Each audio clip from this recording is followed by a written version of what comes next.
Hello friends, in the series of BSc IPF, I welcome you all. We are talking and we are discussing about the Economic Survey of India, which is a most important document to be read by each and every investor whosoever is coming to the market, whether in mutual funds or stock market or any saving schemes or anywhere he wants to invest. He should understand the real fact and the reality of the economy first. Because once he understands it, that what is the reality, where our economy is standing, what can be the direction in coming days or coming months, what are the initiatives taken by government. So once he get all the idea, then only he'll be able to make a right decision in the right way. Because when we say that investor wants to invest and he wants to do some homework, it is not always important to know about the product, whether to go for this product or not, but whether to invest at this moment and for how long one should stay invested is very important to understand. And how an investor can understand this by knowing or by learning or by understanding or by reading the economic survey. That's why BSc IBF and SEBI took this initiative. They brought the economic survey in a simpler language, and so that the investor can understand the reality and take wise decision. We have discussed about agriculture, industries, manufacturing so far.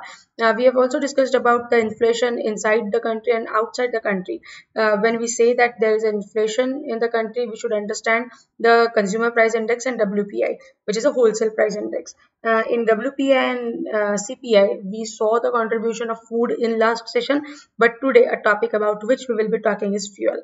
That in fuel, the contribution of the fuel group weight was approximately 6.8% in CPI to headline inflation decreased to 1.6% in 1920 from 11.3% in the previous year, which is most important thing. And fuel inflation eased subsequently from April to June in last, we are talking about last financial year 1920. From April to June, for first quarter April, May, June, fuel inflation eased, and then it actually moved in deflation from July to November. We can see here that this is a period of July to November. We can see this transition.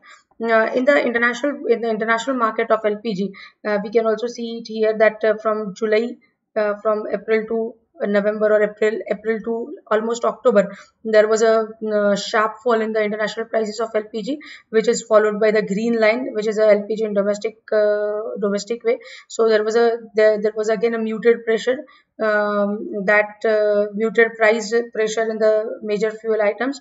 It came down. So but after October it started going up. So second 6 months, or the second H2, or the H2 of 1920 was not of the same manner how it was in H1.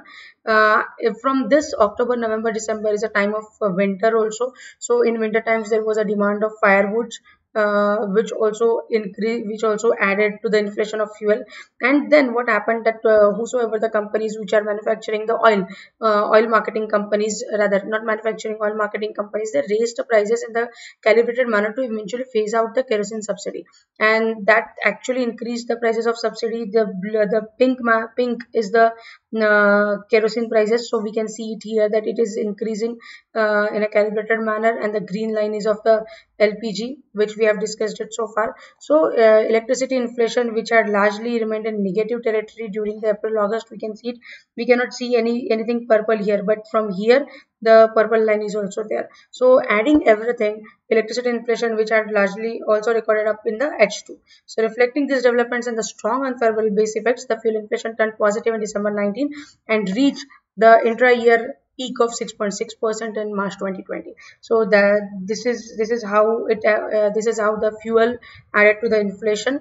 And one should understand all the basics and all the details of such fundamental things, then only the thought process develops and one can take a right decision in a proper developed way of thought process. So today we are stopping here. Thank you very much for liking our session. The same topic is there in Marathi and Hindi. One can check out the YouTube channel for that.